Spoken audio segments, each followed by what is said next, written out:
Hello student, SBN online classes में आपका स्वागत है। हम कक्षा 10 में एक पाठ था अपना राज्य सरकार, तो इसके बारे में हम चर्चा कर रहे थे। तो देखिए, राज्य सरकार में हमने पढ़ा कि संविधान, भारतीय संविधान के अनुसार अपने राज्य में एक विधानमंडल होगा, जिसमें अनुच्छेद 168 के अनुसार कुछ राज्यों में जो विधानमंडल होगा उसका एक सदन होगा, वहाँ पर विधानसभा होगी। और कुछ राज्य हैं उनमें सदन के द्वि सदन होंगे, तो इनमें विधान परिषद इसका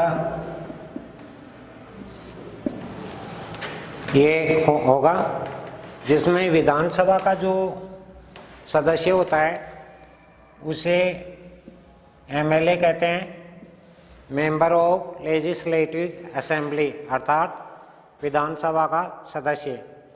एक राज्यपाल का पद होता है।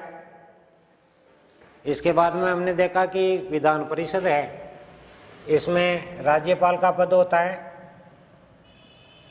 और विधान परिषद और विधानसभा दोनों होते हैं। तो अपने भारत के ऐसे 7 राज्य हैं जिनमें विधान परिषद है, जिनकी हमने चर्चा की। जिसमें हम देखें तो जम्मू कश्मीर है, बिहार है, उत्तर प्रदेश है, महाराष्ट्र है, कर्नाटक है, आंध्र प्रदेश है, तेलंगाना है। लेकिन 31 अक्टूबर 2019 को जम्मू कश्मीर राज्य पुनर्गठन अधिनियम के तहत धारा 57 के तहत इसमें संशोधन करके और वहाँ पर विधान परिषद को उठा दिया गया है। इस प्रकार केवल 6 राज्यों में ही विधान परिषद है, जिनमें एक राज्यपाल का पद होता है, विधान परिषद होती है और विधानसभा होती है। तो इनके बारे में हमने चर्चा की। ये जो है लोकप्रिय सदन है और ये प्रथम सदन है विधानसभा, और ये निम्न सदन है। विधान परिषद के बारे में हमने चर्चा की, तो इसमें हमने बताया कि इसमें ये द्वितीय सदन है और उच्च सदन है, ये कभी भी भंग नहीं होता है, यानी कि विधान परिषद। इनके हमने बारे में आगे पढ़ा कि संविधान का अनुच्छेद 170 के तहत इनकी सदस्य संख्या बताई, तो विधानसभा में है अधिकतम 500 और न्यूनतम 60, और एक जो सदस्य होता है ये 75,000 जनसंख्या का राज्य की भौगोलिक स्थिति के आधार पर 75,000 जनसंख्या पर अपना प्रतिनिधित्व करता है। इसके बाद में इसमें जो निर्वाचन है, आरक्षण और ये पद्धति में, तो इसमें 95 संविधान संशोधन 2009 के अनुसार अनुसूचित जातियों और जनजातियों के लिए आरक्षण की व्यवस्था की गई है, जिसमें यह जनवरी 2020 तक यथावत रहा। इसके बाद में इनमें संशोधन करके इनको बढ़ा दिया गया है। अब इसके बाद में निर्वाचन प्रणाली है, तो विधानसभा में निर्वाचन प्रणाली है वयस्क मताधिकार के आधार पर ये लोगों द्वारा प्रत्यक्ष मतदान होता है, जिसमें इसमें एक बहुमत प्रणाली व संयुक्त निर्वाचन प्रणाली, वयस्क मताधिकार का ये कार्य अपनाया जाता है। जो विधानसभा का जो सदस्य होता है उसमें निम्न योग्यताएं होना आवश्यक है। वह भारत का नागरिक हो, उसकी आयु है कम से कम 25 वर्ष पूरी हो चुकी हो, वह पागल व दिवालिया न हो, वह किसी लाभ के पद पर न हो, विधानमंडल द्वारा निर्धारित की गई शर्तों को पूरा करता हो।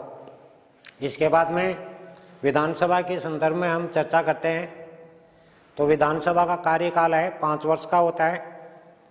5 वर्ष के पहले भी विधानसभा को भंग किया जा सकता है राज्यपाल द्वारा। किसी राज्य का संवैधानिक तंत्र जब विफल हो जाता है तो ऐसे परिप्रेक्ष्य में उस विधानसभा को भंग किया जा सकता है। फिर इसके बाद में हमने देखा कि विधानसभा में जो पदाधिकारी होते हैं वो 2 तरह के होते हैं। एक है विधानसभा अध्यक्ष होता है, एक उपाध्यक्ष। अध्यक्ष है ये अपना इस्तीफा या त्यागपत्र देना चाहे तो उपाध्यक्ष को, और उपाध्यक्ष यदि देना चाहे तो अध्यक्ष को देगा। यदि इन्हें हटाने का प्रावधान के संदर्भ में हम बात करें तो पहले सर्वसम्मति से विधानसभा में ये फैसला लेकर उनको 14 दिन पूर्व उनको सूचना देनी होगी। तो ये इनमें प्रावधान किया गया है। फिर इसके बाद में हमने देखा कि विधानसभा के जो कार्य हैं तो इसमें विधायी कार्य हैं, वित्तीय कार्य हैं, कार्यपालिका संबंधित कार्य हैं, निर्वाचन संबंधी कार्य हैं, संविधान में संशोधन कार्य हैं, ये कार्य बताए गए। अब विधानमंडल का ऐसा कोई सदस्य है तो ये निम्न शर्तें उन्हें निर्धारित की गई हैं जिनसे उनका पद का अंत हो जाएगा। तो इसमें यदि पहला तो है, यदि कोई सदस्य विधानसभा और विधान परिषद दोनों का सदस्य नियुक्त हो जाता है तो उन्हें एक पद से त्यागपत्र देना होगा, अन्यथा उसके पद का अंत हो जाएगा। और कोई दूसरा है, कोई विधानमंडल का सदस्य यदि सदन की इजाज़त के बिना 60 दिन तक अनुपस्थित रहता है अर्थात एब्सेंट रहता है तो उसकी सदस्यता का अंत हो जाएगा। और विधानमंडल द्वारा निर्धारित जो योग्यताएं हैं, बाद में यदि पाया जाता है कि किसी सदस्य में निर्धारित योग्यताएं नहीं रह गई हैं, ऐसी स्थिति में उस सदस्यता का अंत हो जाएगा। इसके बाद में हमने पढ़ा कि जो विधानसभा का अध्यक्ष होता है उसके कार्य और शक्तियाँ। तो एक तो ये विधानसभा की बैठक को संबोधित करता है, सदन में शांति बनाए रखता है। कोई भी सदस्य है विधानसभा के अध्यक्ष के अनुमति के बिना भाषण नहीं दे सकता है। वह सदन का परामर्श के रूप में नेता होने की वजह से वो सदन की कार्रवाई को स्थगित या उसको चालू करने के लिए कहता है, और किसी प्रश्नों को स्वीकार करना या अस्वीकार करना ये विधानसभा अध्यक्ष के पास में ही रहता है मौजूद। और इसे बाद में हम देखते हैं कि जो अध्यक्ष होता है वो सदन का कोई यानी कि नेता नहीं होता है विधानमंडल का। तो उसमें यदि पक्ष विपक्ष में बराबर वोट आ जाएं तो वह कास्टिंग वोट का प्रयोग करता है और वह मतदान के बाद में परिणाम की घोषणा करता है और दल बदल याचिकाओं पर निर्णय देता है। इस प्रकार हमने ये कार्य देखे। अब आगे हम चर्चा करते हैं विधान परिषद की। तो विधान परिषद की अनुच्छेद 169 के अनुसार विधान परिषद को अभी हमने चर्चा की कि वर्तमान में अब देखा जाए तो 6 राज्यों में ही विधान परिषद है। तो वहाँ पर यानी कि निर्वाचन कैसे होता है, तो निर्वाचन के संदर्भ में हमने चर्चा की कि उस विधानसभा की जो सदस्य संख्या होती है उसका 1/3 भाग है वो उनमें निर्वाचक मंडल में शामिल किया जाता है, जिसमें एक तो स्थानीय जो जिला परिषद होती हैं, नगर पालिकाएँ होती हैं, स्थानीय स्वशासन होता है, उससे चुने जाते हैं। फिर विधायकों का जो निर्वाचक मंडल है उसका भी 1/3 भाग होता है जो यानी कि विधानमंडल के सदस्य न हो, ऐसे यानी कि सदस्यों को चुना जाता है। और फिर इनके लिए स्नातक हैं, स्नातक में वो अध्यापक आते हैं जिन्होंने यानी कि स्नातक परीक्षा पास किए हुए 3 वर्ष हो गया हो, उनका 1/12 भाग चुना जाता है।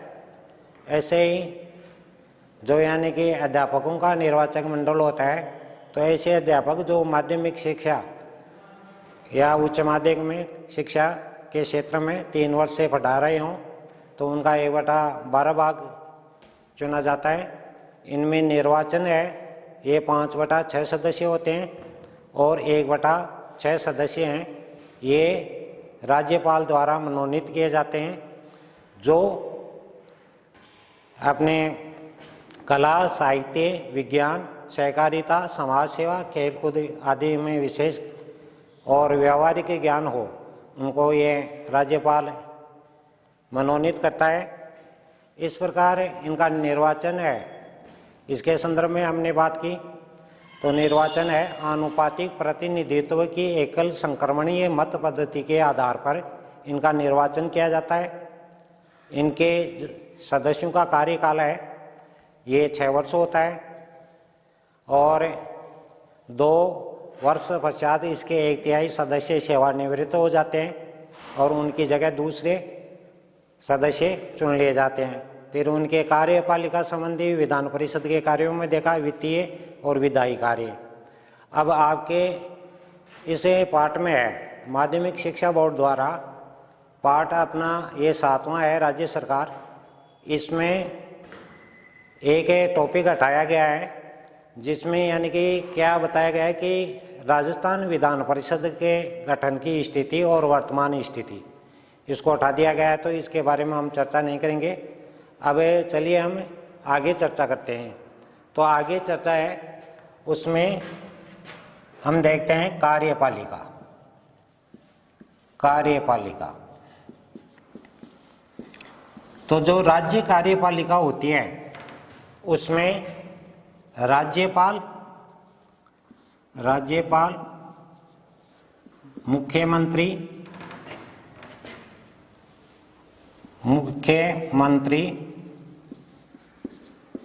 और मंत्रिपरिषद को शामिल किया जाता है। मंत्रिपरिषद को इनको शामिल किया जाता है। अब हम देखें तो संवैधानिक तौर पर यानी कि संवैधानिक प्रधान राज्य का राज्यपाल होता है और वास्तविक प्रधान है ये मुख्यमंत्री और मंत्रिपरिषद होती है। एक राज्यपाल का जो नियुक्ति है ये राष्ट्रपति द्वारा की जाती है। इसका कार्यकाल 5 वर्ष का होता है।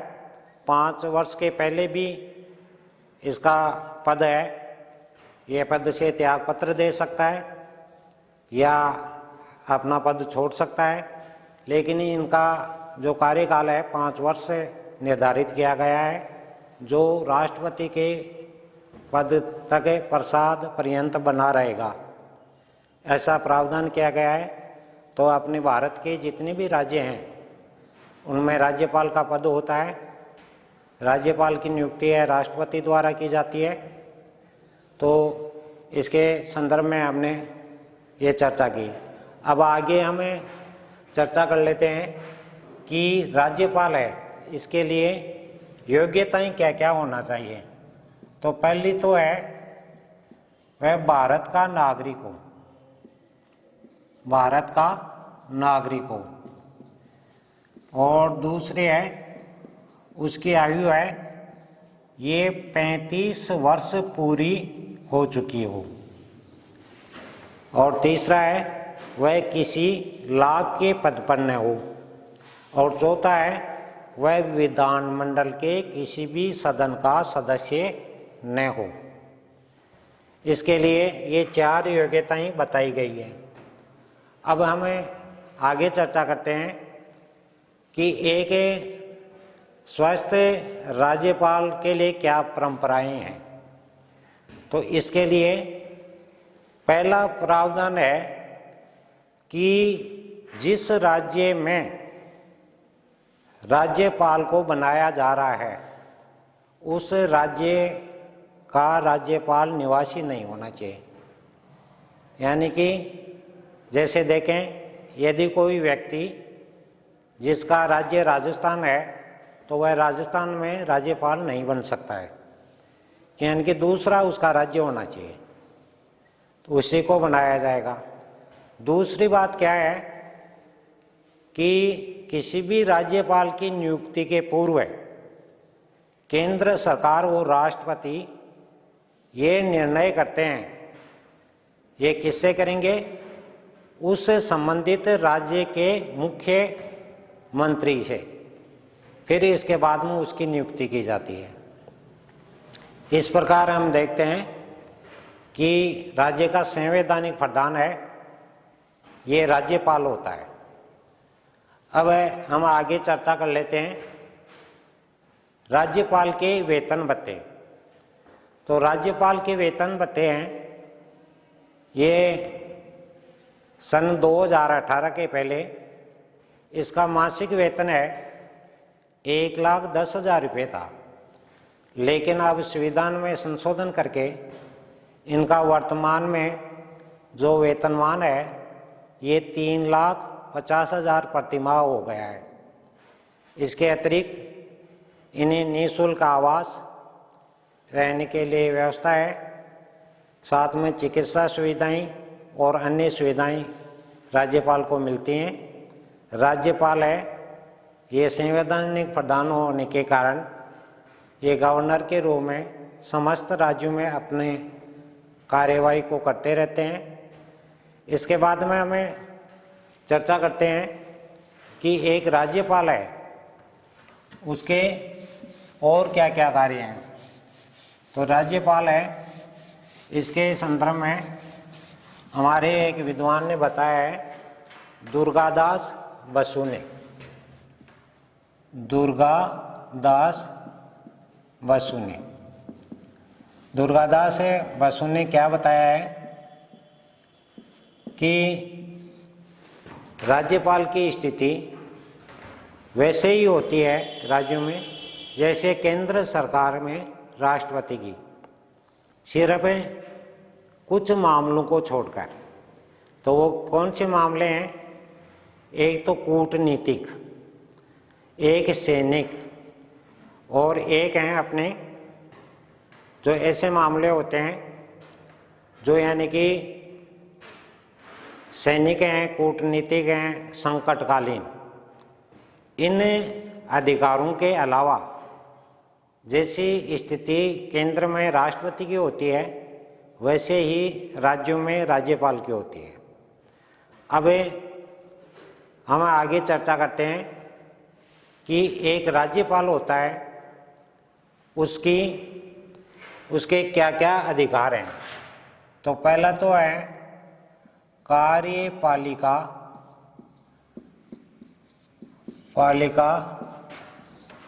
संबंधी कार्य, कार्यपालिका संबंधी कार्य।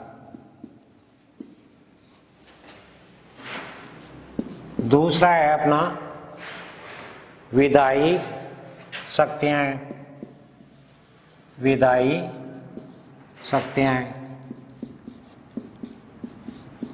और तीसरा है अपने वित्तीय शक्तियां।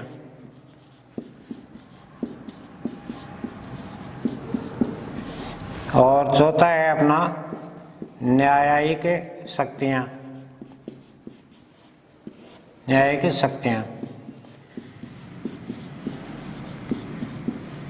और पांचवा है अपना विविध शक्तियां।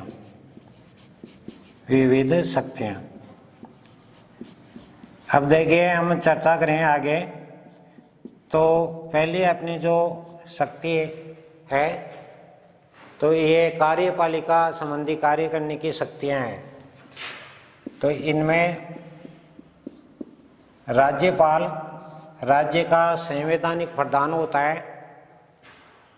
संवैधानिक प्रधान होने के नाते वह अपने आप स्वयं और अन्य जो पदाधिकारी होते हैं उनकी सहायता से ये कार्य करता है। जैसे मुख्यमंत्री की नियुक्ति करना है और मुख्यमंत्री की परामर्श से अन्य मंत्री हैं उनकी नियुक्ति करना है, उनको पद और गोपनीयता की शपथ दिलवाना है उनके त्यागपत्र हैं ये स्वीकार करना है, उन्हें कार्य से विमुक्त करना है। ऐसे कार्य आते हैं जो राज्यपाल यानी कि इनका स्वीकार करता है। इसके बाद में राज्यपाल है अधिवक्ता और राज्य लोक सेवा आयोग, जिसे हम RPSC कहते हैं, के अध्यक्ष और अन्य सदस्यों की नियुक्ति करता है। इसके बाद में हम देखते हैं राज्य की कार्यपालिका शक्तियाँ हैं, ये राज्य सूची में होती हैं, जिनका पूरा कार्य राज्यपाल ही करता है। और राज्य मंत्रिपरिषद के सदस्यों को पद व गोपनीयता की शपथ भी राज्यपाल द्वारा ही दी जाती हैं। इसके बाद में हम देखें तो दूसरा आ गया अपना विधायी शक्तियाँ। तो एक राज्यपाल होने के नाते राज्य की समस्त विधायी शक्तियाँ हैं राज्यपाल में निहित होती हैं। वह व्यवस्थापिका का अधिवेशन बुलाता है, उसका सत्रावसान करता है, वह विधानसभा को भंग कर सकता है। और दूसरा है आम चुनाव के बाद वह विधानसभा की प्रथम बैठक को संबोधित करता है। कोई विधेयक इसके लिए प्रस्ताव विधानसभा के सामने रखता है और कोई विधेयक यदि ठीक नहीं है तो उसे पुनर्विचार के लिए लौटा सकता है। कोई भी विधेयक है राज्यपाल की स्वीकृति के बिना वह विधेयक नहीं माना जाता है, क्योंकि उसमें अनुदान की व्यवस्था नहीं मिलती है। तो जो विधानसभा के सदस्य होते हैं वो राज्यपाल से किसी भी विधेयक पर स्वीकृति लेने के बाद ही विधानसभा के समक्ष उसको प्रस्तुत किया जाता है। इस प्रकार हम देखते हैं कि विधान परिषद के 1/6 सदस्य हैं जो मनोनीत किए जाते हैं, वो राज्यपाल द्वारा ही मनोनीत किए जाते हैं, जिन्हें कला, साहित्य, खेलकूद, समाज सेवा, सहकारिता आदि का विशेष और व्यवहारिक ज्ञान होना चाहिए। इनके बिना उनकी नियुक्ति नहीं होगी। इसके बाद में हमें तीसरा देख लेते हैं वित्तीय शक्तियाँ। तो इनमें हम देखते हैं वित्त वर्ष, थोड़ी सी चर्चा कर लेते हैं वित्त वर्ष क्या होता है। तो 1 अप्रैल से 31 मार्च तक का जो समय होता है, उसको क्या कहेंगे हम, एक वित्त वर्ष। तो वित्त वर्ष में यानी कि राज्यपाल है, ये बजट को विधानसभा के समक्ष प्रस्तुत करवाता है और इसके राज्यपाल की स्वीकृति के बिना कोई भी विधेयक प्रस्तुत नहीं किया जा सकता है। उसके अनुमति के बिना अनुदान की मांग भी नहीं की जा सकती है। अनुदान क्या होता है, हमें बोलें तो इंग्लिश का शब्द है सब्सिडी, यानी कि केंद्र सरकार से पैसे मिलना। इसके बाद में सिंचित निधि होती है, जो राज्य सिंचित निधि होती है उसके ऊपर राज्यपाल का ही अधिकार होता है। इसके बाद में हम देखते हैं कि न्यायिक शक्तियाँ हैं। इसमें देखें तो न्यायिक शक्तियाँ हैं, ये राज्य के राज्यपाल को ही निहित हैं कि विधि के विरुद्ध कोई अपराध करने वाले को अपराध को वह कम कर सकता है, स्थगित कर सकता है, बदल सकता है, उसे समाधान कर सकता है। ये पूरे अधिकार राज्य के राज्यपाल को दिए गए हैं। वह लोक सेवा आयोग से प्रतिवेदन प्राप्त करके और अपनी समस्त राज्य का आय व्यय का लेखा जो का है महालेखा परीक्षक से प्रतिवेदन प्राप्त करके और विधानमंडल के समक्ष रखता है, जिस पर संपूर्ण राज्य के आय व्यय का हमें पता लगता है। और वह धारा 356 जो यानी कि किसी राज्य का संवैधानिक तंत्र विफल हो जाने की स्थिति में धारा 356 का प्रयोग किया जाता है। उस स्थिति में राज्यपाल है वह अनुच्छेद 300 राज्य में लगाकर इसकी सूचना राष्ट्रपति को भेजता है। फिर आगे हम चर्चा करें तो न्यायिक शक्तियां हैं केंद्रीय विश्वविद्यालयों के कुलपतियों को छोड़कर समस्त राज्यों के राज्यपालों को यह भी अधिकार या न्यायिक शक्तियां हैं कि वह विश्वविद्यालय के कुलपतियों को नियुक्ति करता है और यदि अच्छे ढंग से कार्य नहीं करते हों तो ऐसी स्थिति में उनको कार्य से विमुक्त भी कर सकता है। इस प्रकार इसके यानी कि ये कार्य बतलाए गए हैं।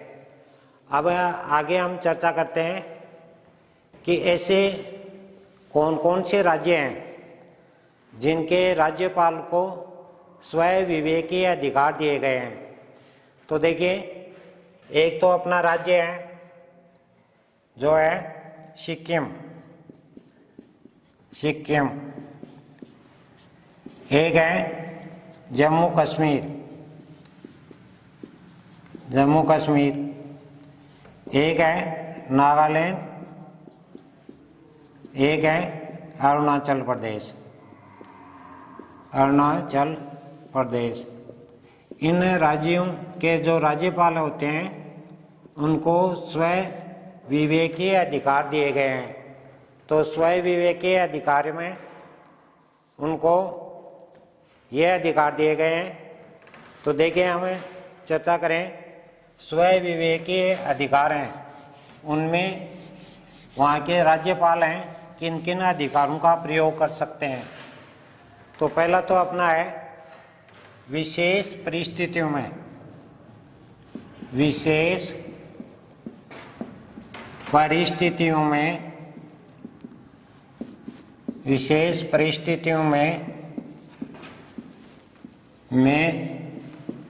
मुख्यमंत्री का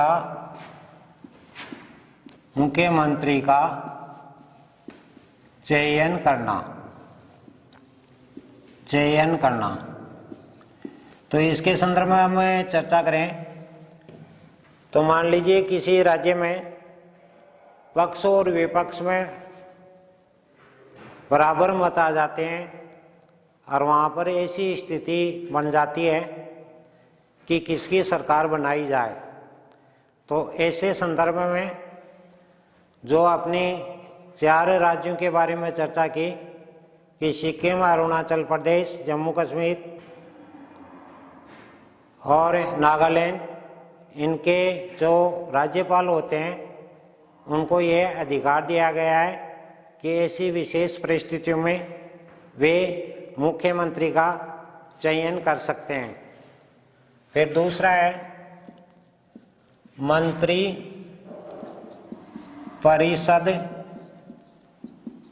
मंत्री परिषद को अपदस्थ करना। इन राज्यों के जो राज्यपाल हैं, जो हमने पूर्व में चर्चा 4 राज्यों की, इनको यह अधिकार भी है कि ये मंत्री परिषद को अपदस्थ यानी कि पद से हटा भी सकते हैं। तीसरा है, ये बताया गया है कि विधानसभा का अधिवेशन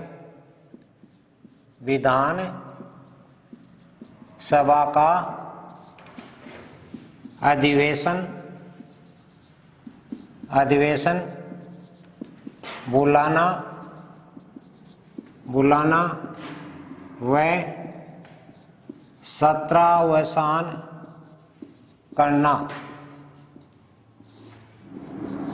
यानी कि अधिवेशन बुलाना, और वो सत्र अवसान यानी कि सत्र, जो सत्र चल। हाँ, तो तीसरा पॉइंट है अपना विधानसभा का अधिवेशन बुलाना व सत्र अवसान करना। तो एक राज्यपाल होता है, वह विधानसभा का अधिवेशन बुलाता है इन राज्यों में और सत्र का अवसान करता है, अर्थात सत्र पूरा हो जाए तो उसका कार्यक्रम निश्चित करता है।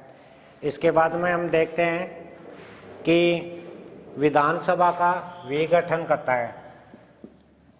विधानसभा का विघटन करना। इसके बाद में हमें पांचवा देखते हैं, तो मुख्यमंत्री से सूचना प्राप्त करना। मुख्यमंत्री से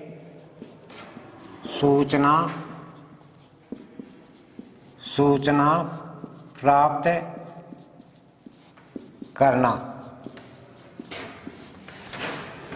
फिर इसके बाद में हम देखें तो किसी विधेयक को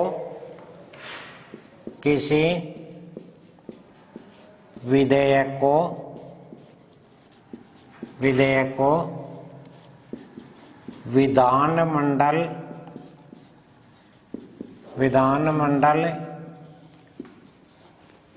के समक्ष रखना व स्वीकृति देना या पुनर्विचार के लिए वापस लौटाना, ये कार्य भी राज्यपाल द्वारा किया जाता है।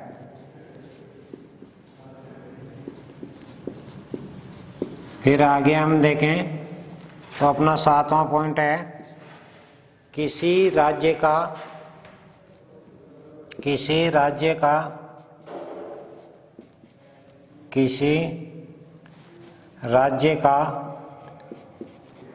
संवैधानिक तंत्र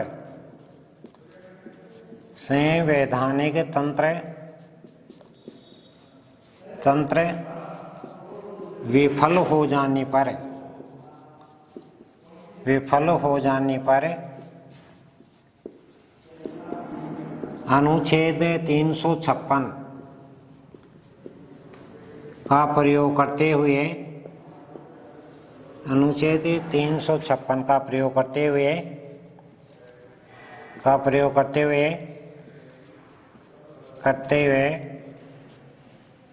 राष्ट्रपति को सूचना भेजना,